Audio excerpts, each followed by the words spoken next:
حسين حسين. اعوذ باللہ من الشیطان الرجیم، بسم اللہ الرحمن الرحیم۔ حضرت ابو الفضل العباس علیہ الصلوۃ والسلام اور امام وقت کی اطاعت۔ اگر امام وقت کی اطاعت اور مطیع محض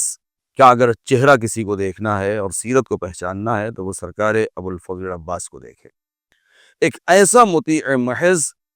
کہ رہتی دنیا تک اور قیامت تک دنیا انہیں سلام کرتی ہے تو یہ کہہ کہ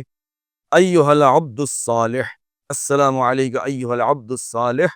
المطیع للہ ولرسولہ ولامیر المؤمنین، کہ ہمارا سلام ہو اس عبد صالح پر کہ جو مطیع ہے، مطیع محض ہے خدا کا، رسول کا، امیر المؤمنین کا اور امام وقت کا اور امام زمانہ کا۔ جیسی اطاعت جناب ابو الفضل العباس نے کی اس کی مثال نہیں ہے۔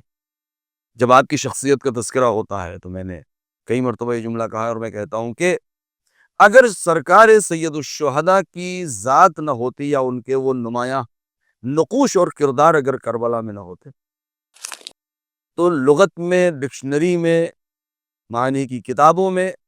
لفظ ایثار، وفا، قربانی یہ سارے الفاظ تو ہوتے مگر اس کا کوئی مصداق نہ ہوتا۔ یعنی جناب ابو الفضل العباس وہ ہیں کہ جنہوں نے ان الفاظ کو معانی کو مفہوم اور مفہوم کو مصداق عطا کر دیا ہے۔ مطیع محض اطاعت امام وقت کی، یعنی جب شب عاشور امان نامہ آیا ہے کہ جس میں شمر ملعون نے آ کے این بنو اختی کہا کہ میرے بھانجے کہاں ہیں، اگرچہ رشتے کے اعتبار سے کہیں ماموں اور بھانجے کا کوئی رشتہ نہیں تھا، 7ویں 8ویں پشت پر جا کے ماں کی طرف سے بعض نسب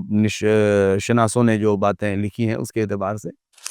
تو اس نے کیا کوشش کی تھی کس بات کی، وہاں پر رشتہ داری کا حوالہ نہیں دیا جا رہا تھا، وہاں ماموں بھانجے کی محبت کا کوئی معاملہ نہیں تھا، چونکہ دشمنوں کو یہ معلوم تھا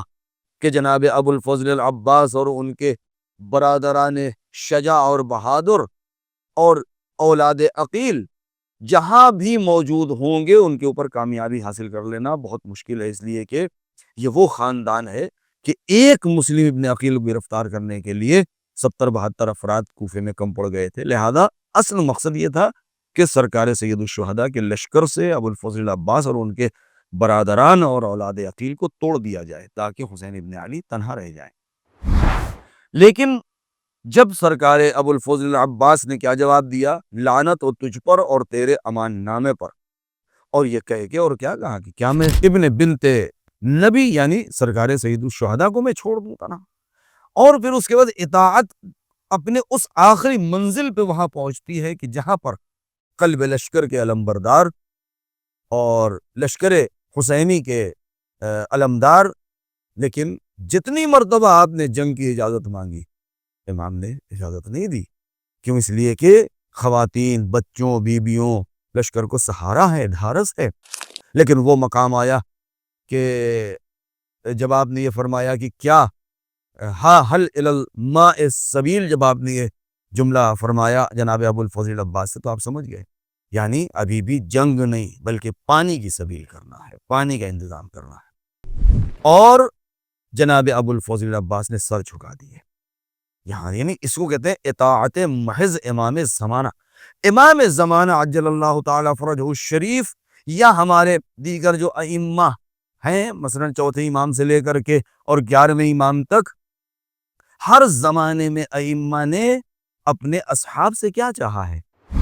اور آئندہ خود امام زمانہ عجل اللہ فرجہ الشریف اپنے اصحاب سے کیا چاہتے ہیں، یا جو ہم دعا کرتے ہیں کہ پروردگار ہم امام کا ظہور ہو اور ہم ان کے جانثاروں میں ہمارا شمار ہو، تو امام کا مقصد اور امام کی خواہش اور امام کا تقاضا یہی ہے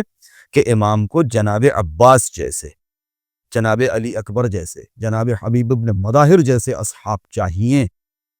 جب ایسے اصحاب کی ان کو ضرورت ہے کہ جن کے اندر اطاعت محض کا جذبہ ہو، جہاں چونو چرا کی گنجائش نہ ہو، جہاں اگر امام وقت کوئی حکم دے دے تو پھر وہاں کیوں اور کیسے اور کب اور کہاں اس کی کوئی گنجائش نہیں ہے۔ جیسے ہارون مکی کہ ایسے افراد چاہیے کہ اگر کہہ دیا کہ تنور میں چلے جاؤ تو وہ چلے جائیں، امام نے کہا کہ تلوار روک لو تو مالک اشتر نے جنگ صفین میں تلوار روک لی، اور اس کے اتم میں مصداق کون ہے؟ جناب ابو الفضل العباس۔ ایسی شخصیتیں اگر ہوتی ہیں تب کربلا کے اندر وہ تابناکی پیدا ہوتی ہے کہ آفتاب کربلا پھر دن بدن روز بروز کی روشنی میں اضافہ ہوتا جاتا ہے، اور یہ جذبہ وفا، جذبہ ایثار اور جذبہ حق پرستی اور غلامی کی زنجیر کو گلے سے توڑ کر کے پھینک دینا اور آزادی کا جذبہ پیدا کر لینا۔ اور آج پوری دنیا میں چاہے وہ اسلام سے جن کا سروکار نہ ہو، تشیع سے جن کا کوئی تعلق نہ ہو، جب آزادی کا نعرہ بلند کرتے ہیں تو ان کی نگاہ میدان کربلا پہ ہوتی ہے۔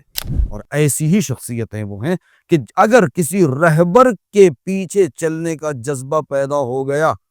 اور رہبر اپنے یعنی امام یعنی رہبر یعنی نمائندہ یعنی ہادی اگر ان کی اطاعت کا جذبہ پیدا ہو گیا تو پھر وہی انسان کامیاب ہے۔ لہذا قیامت تک سلام ہوگا، اے عبد صالح، اے مطیع پروردگار، اے مطیع امام، آپ پر انسانیت کا سلام ہو۔